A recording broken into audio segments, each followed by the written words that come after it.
आइए खबरों के सिलसिले को आगे बढ़ाते हैं और 25 सेकंड में आपको दिखाते हैं बड़ी और अहम खबरें।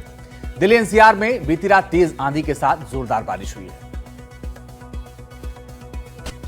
दिल्ली, नोएडा, गुरुग्राम, गाजियाबाद सहित पूरे एनसीआर में पहले तेज आंधी चली, फिर गरज के साथ जबरदस्त बारिश हुई। बारिश के चलते मौसम ठंडा हो गया। बारिश रात में हुई, फिर संडे का दिन, इसलिए लोगों को ज्यादा परेशानी नहीं हुई। हालांकि कई इलाकों में बारिश के चलते जलभराव की स्थिति पैदा हो गई। मौसम विभाग ने पहले ही इसकी चेतावनी जारी कर दी थी।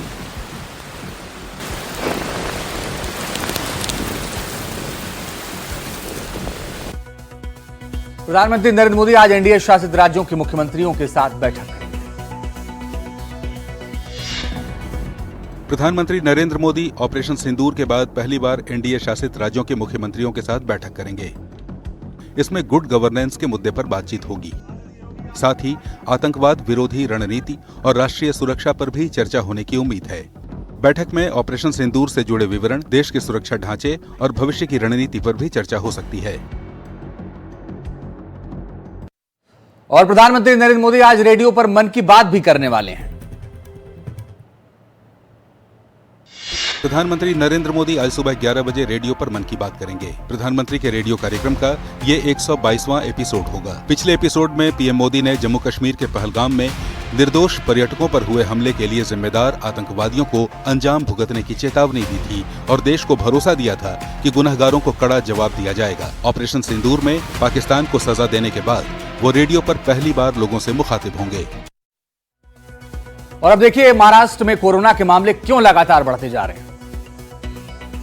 महाराष्ट्र में कोरोना के 47 नए मामले सामने आए हैं। इसके साथ ही राज्य में कुल एक्टिव मामलों की संख्या बढ़कर 166 हो गई। शनिवार को ठाणे में कोरोना के चलते 21 साल के युवक की मौत हो गई। बताया जाता है कि वो डायबिटीज का मरीज था। ये कोरोना से महाराष्ट्र में चौथी मौत है। ये सच है कि कोरोना तेजी से बढ़ रहा है, लेकिन राहत की बात यह है कि अधिकांश मामले हल्के हैं, जिनमें मरीज की घर पर ही देखभाल की जा रही है। और सिर्फ महाराष्ट्र नहीं, राजस्थान में भी कोरोना तेजी के साथ पैर पसार रहा है। राजस्थान में पिछले 48 घंटे में कोरोना के 6 नए मामले सामने आए हैं। कोरोना के इन नए मरीजों में 3 बच्चे भी शामिल हैं। उनमें से एक की उम्र तो महज 5 महीने है। राजस्थान में कोरोना के जो नए मामले सामने आए हैं, उनमें से 4 जोधपुर के एम्स में और 2 जयपुर के सवाई माधोसिंह मेडिकल कॉलेज में सामने आए हैं। स्वास्थ्य विभाग ने सभी मरीजों के सैंपल्स की जीनोम सीक्वेंसिंग के निर्देश दिए हैं। केंद्र सरकार की तरफ से 19 मई तक जारी आंकड़ों के मुताबिक देश में कोरोना मरीजों की संख्या 257 है, लेकिन नए मामले लगातार बढ़ रहे हैं।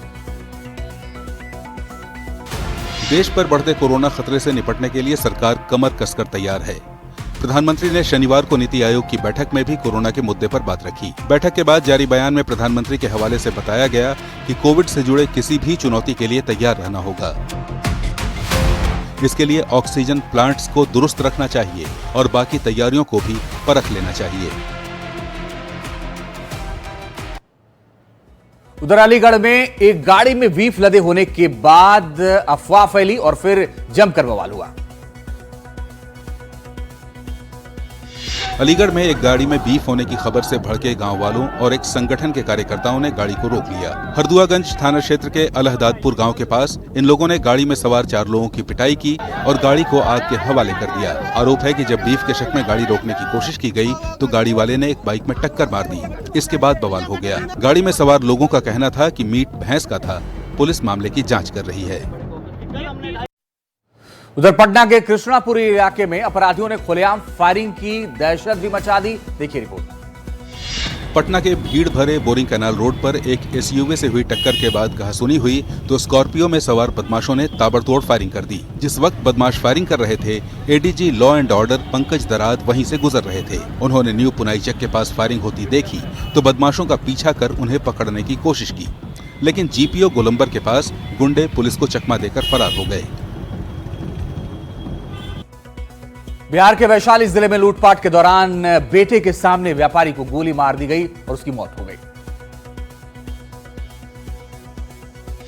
वैशाली जिले के महुआ बाजार में गल्ला व्यापारी विनोद चौधरी ने लूटपाट का विरोध किया तो बेखौफ लुटेरों ने गोली मारकर उनकी हत्या कर दी। अपराधियों ने व्यापारी के बेटे राहुल को भी गोली मारकर घायल कर दिया। इलाके के लोगों ने हत्या और लूट के बाद मौके से भाग रहे अपराधियों में से एक को पकड़ लिया। उसके साथ ही बाइक छोड़कर फरार हो गए। खबर मिलने पर पुलिस पहुंची तो हत्याकांड से भड़के लोगों ने हंगामा कर दिया। बिहार के सिवान में 2 गाड़ियों की टक्कर में 3 लोगों की जान चली गई है।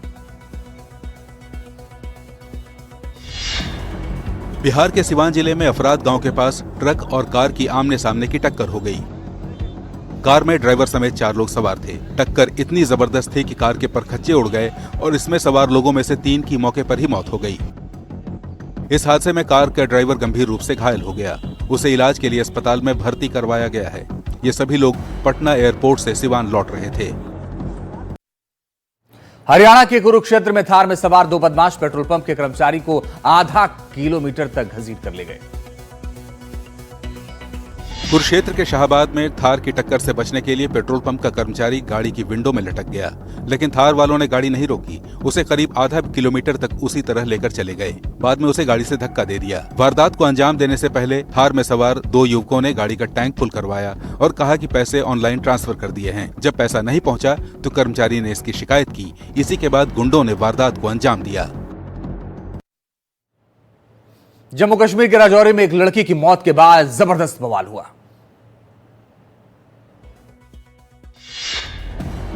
राजौरी के केवल बुढ़ाल गांव में रहने वाली 18 साल की लड़की शुक्रवार से ही अपने घर से लापता थी। बाद में गांव वालों ने काफी खोजबीन की तो एक नाले में उसकी लाश मिली। इससे भड़के इलाके के लोगों ने लड़की की मौत की जांच की मांग को लेकर बुढ़ाल का मुख्य चौक जाम कर दिया। पुलिस ने लोगों को समझा बुझाकर जाम खुलवाया। बाद में मेडिकल बोर्ड ने लाश का पोस्टमार्टम किया। तब जाकर घर वाले लड़की को दफनाने के लिए राजी हुए। हिमाचल पुलिस में घमासान मच गया है। शिमला के एसपी को सस्पेंड करने की सिफारिश के बाद डीजीपी मुख्यमंत्री से मिलने दिल्ली पहुंच गए। शिमला के एसपी संजीव गांधी और हिमाचल प्रदेश के डीजीपी अतुल वर्मा की जंग अब सीएम के पाले में पहुंच गई है। एसपी को सस्पेंड करने की सिफारिश के बाद डीजीपी सीएम से मिलने दिल्ली पहुंच गए। उन्होंने कहा था कि डीजीपी ने Himachal Pradesh power corporation limited यानी HPPCL के चीफ इंजीनियर विमल नेगी की संदिग्ध हालत में हुई मौत की SIT रिपोर्ट पर सवाल उठाते हुए भ्रम पैदा करने वाली रिपोर्ट दी थी। उत्तराखंड के हल्द्वानी में मूसलाधार बारिश के बाद नंधौर नदी में ऐसा तूफान आया कि डंपर बह गए। सिर्फ 1 घंटे की मूसलाधार बारिश हुई तो नैनीताल जिले के चोरगलिया इलाके से बहने वाली नंधौर नदी उफान मारने लगी। इसके धार और विस्तार में दोनों में ऐसी तेजी आई कि लदे हुए डंपर बह गए। जिस वक्त ये हादसा हुआ वहां और भी डंपर खड़े थे, लेकिन उनके ड्राइवरों ने फुर्ती दिखाई और अपनी गाड़ियां नदी के किनारे सुरक्षित जगह पर खड़ी कर दी। पानी की धार कम हुई तो मजदूरों ने डंपर को बाहर निकाला। और इलाहाबाद हाईकोर्ट की फटकार के बाद प्रयागराज के SRN अस्पताल की हालत सुधारने की कवायद शुरू हो गई है। लग रहा है कि अब प्रयागराज में स्वरूप रानी नेहरू अस्पताल के दिन भी संवर जाएंगे। इलाहाबाद हाईकोर्ट की कड़ी टिप्पणी के बाद प्रयागराज के डीएम रविंद्र कुमार मादड़ अस्पताल का हाल जानने पहुंचे। उन्होंने वार्ड की हालत देखी और मरीजों से मिलकर उनकी दिक्कतों के बारे में पता लगाने की कोशिश की। इस दौरान डीएम को कई तरह की कमियां भी मिली। 2 दिन पहले इलाहाबाद हाईकोर्ट ने इस अस्पताल की तुलना मोर्चरी से की थी। पहले एनडीटीवी इंडिया ने दिल्ली में ड्रग्स के धंधेबाजों की पोल खोली। इसके बाद नशे के सौदागरों के खिलाफ दिल्ली में एक्शन शुरू हो गया है। दिल्ली पुलिस की एंटी नारकोटिक्स टास्क फोर्स यानी ANTF ने दिल्ली यूनिवर्सिटी के नॉर्थ कैंपस में ड्रग्स रैकेट का भंडाफोड़ करते हुए 5 आरोपियों को पकड़ लिया। पुलिस ने सबसे पहले 26 साल के मनीष भाटले को पकड़ा। उसके पास से ट्रामाडोल के 2360 कैप्सूल और कोडीन सिरप की 120 बोतल बरामद की गईं। उससे पूछताछ के बाद पुलिस ने 4 और लोगों को गिरफ्तार कर लिया। दिल्ली में ड्रग्स के धंधे पर एनडीटीवी इंडिया के बिग एक्सपोज के बाद नशे के सौदागरों पर ताबड़तोड़ कार्रवाई हो रही है।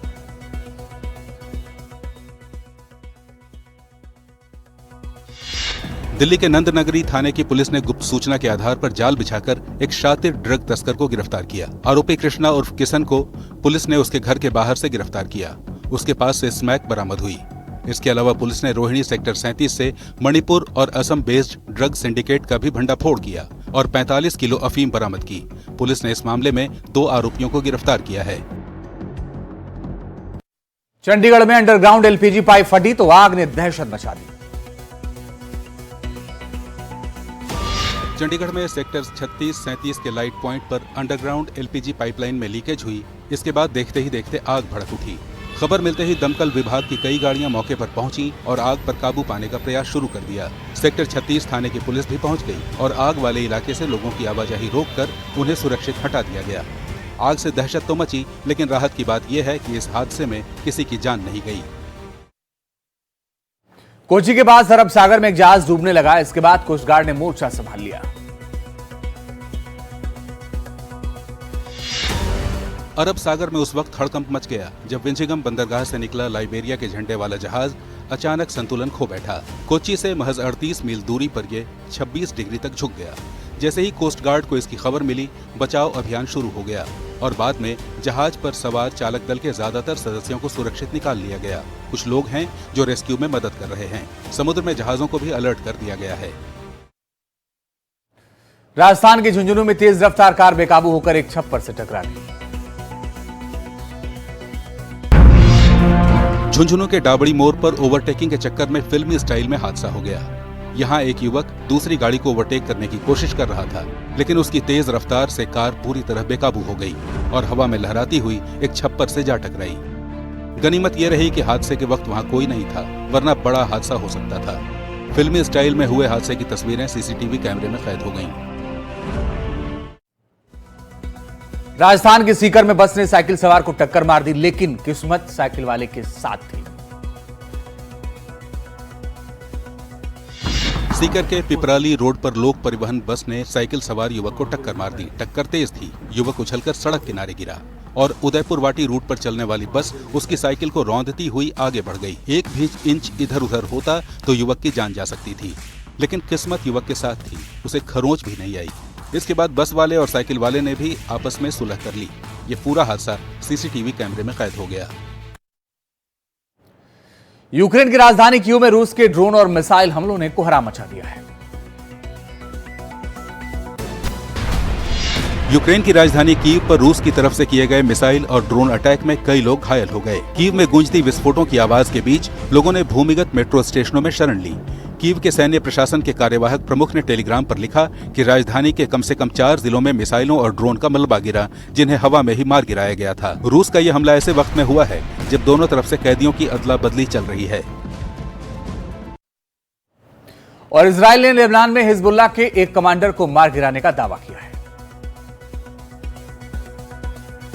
इजराइल ने लेबनान में हिजबुल्लाह को बड़ी चोट देने का दावा किया है। इजरायली सेना ने इससे जुड़ा एक वीडियो भी जारी किया है, जिसमें मजरात जमजम इलाके में एक चलती गाड़ी को निशाना बनाते दिखाया गया है। इजरायली सेना ने कहा कि हिजबुल्लाह का ये कमांडर आतंकी संगठन को फिर से मजबूत करने की कोशिश कर रहा था। इजरायल और हिजबुल्लाह के बीच 14 महीने से जारी संघर्ष को खत्म करने के लिए 27 नवंबर को युद्ध विराम शुरू हुआ था, लेकिन हिजबुल्लाह के ठिकानों पर इजरायल के हमले जारी हैं।